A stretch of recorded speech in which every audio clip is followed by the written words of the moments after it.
Hello, Satnam, it's me, Shakti Sundari, and I'm with you today, this evening, for the next reading from the Radiance Sutras.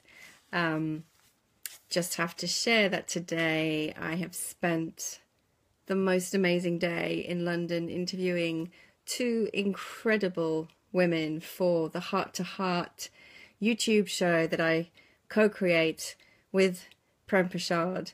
And we've had the most amazing, blessed day interviewing two women who are so powerful and connected to their divine wisdom and their purpose in life. It's been so enriching and inspiring, and such a blessing to meet with them. If you don't already know about this aspect of my work and the work that I do together with Prem, then do head to our YouTube channel, Heart to Heart with Shakti Sundari, and or our Facebook page, Heart to Heart with Shakti Sundari, and have a look. We've got over 30, I think, interviews with amazing luminaries, light workers, visionaries, change makers in the world up there, and we're adding incredible new content all the time, and it's very, very inspiring. They are also featured here on my YouTube channel for Shakti Sundari, or on my website shaktisundari.com. So one way or the other you'll find them, but they're such a wonderful resource for anyone who's looking to be inspired to live in the light. Right, so we are today on Yukti verse 47 from the Radiance Sutras. Still have a croaky voice, so bear with me with that, but I am feeling very inspired and excited to read today's sutra. So, Yukti verse 47 from the Vijnana Bhairava Tantra, one of the most ancient sacred tantric texts in translation. So here's the Sanskrit in the original. Lehana mantana akotai strisukasya bharat smrite Shakti abhave api deveshi bhavet ananda samplava. I'll read it again a little bit more slowly, second time. Lehana mantana akotai strisukasya bharat smrite Shakti abhave api deveshi bhavet ananda samplava.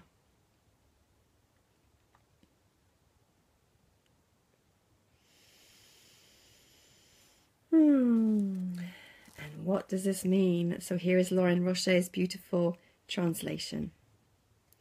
When by oneself, flooded with delight, simply in the memory of that kiss, here is the inner ritual. That lick, that taste of nectar, that caress, embrace, particular pressure. Your subtle body replays the dance, inundated by divine sensations, melting, merging, swelling. Surrender to the deluge, know it as your own. This ocean of bliss is you.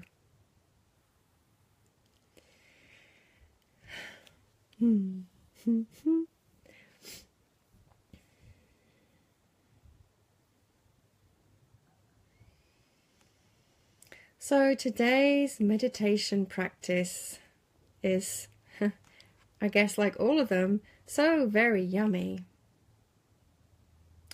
And it invites us to replay a memory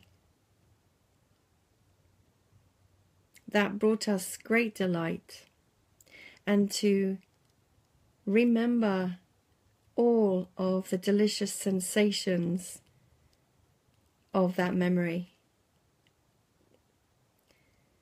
and to feel them once again in our being, and allow the flood of delicious sensation to permeate our being.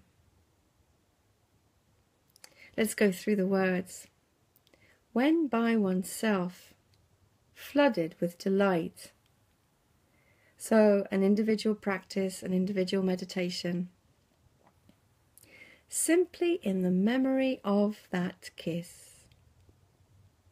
Isn't that beautiful? Just imagine yourself sitting or lying, wherever you might be, and remembering a delicious moment of intimacy with another.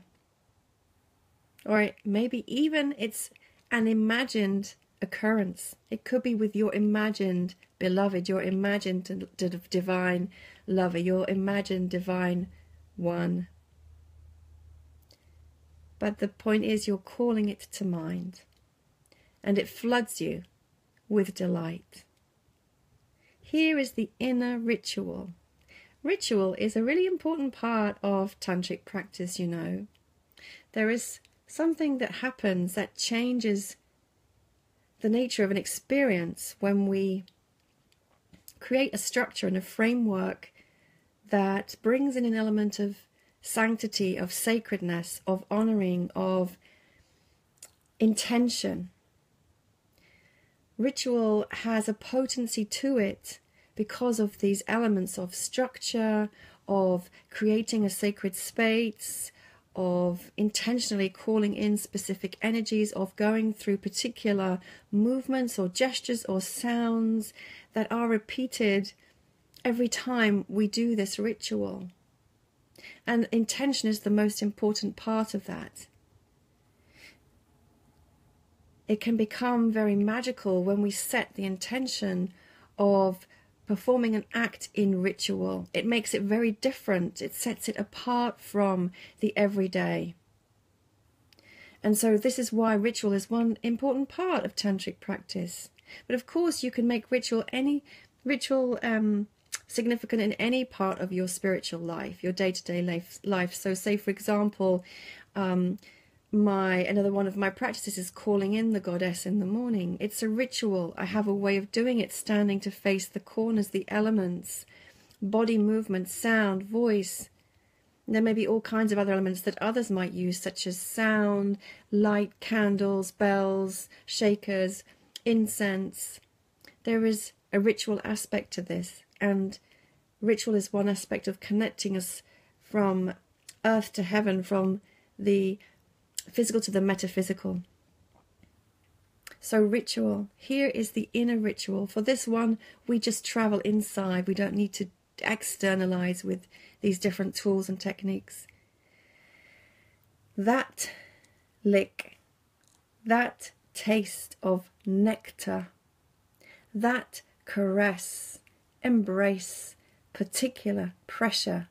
I mean, isn't it yummy to remember or to imagine that most divine moment of lovemaking, that most divine moment when he or she touched us just in that very place that we love to be touched, in just the most exquisite way, and to allow that memory of sensation to grow and expand, or indeed to imagine this with our divine beloved.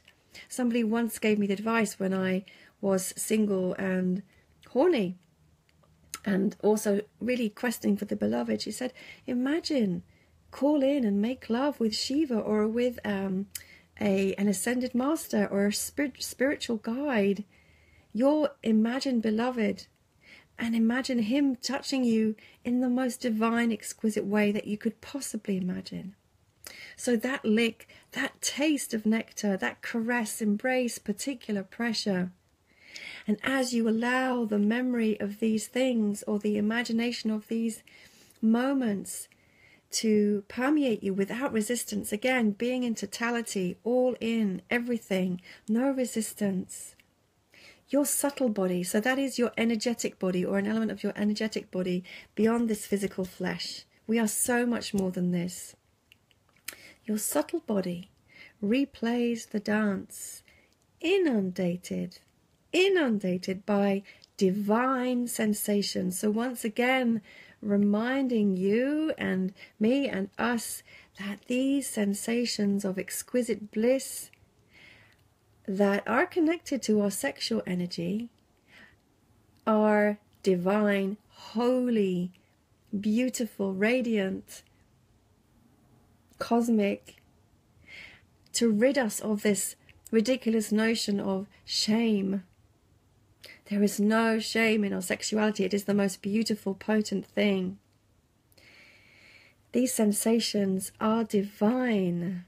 They connect us. They have the potential to connect us to higher consciousness, to our God, Goddess nature.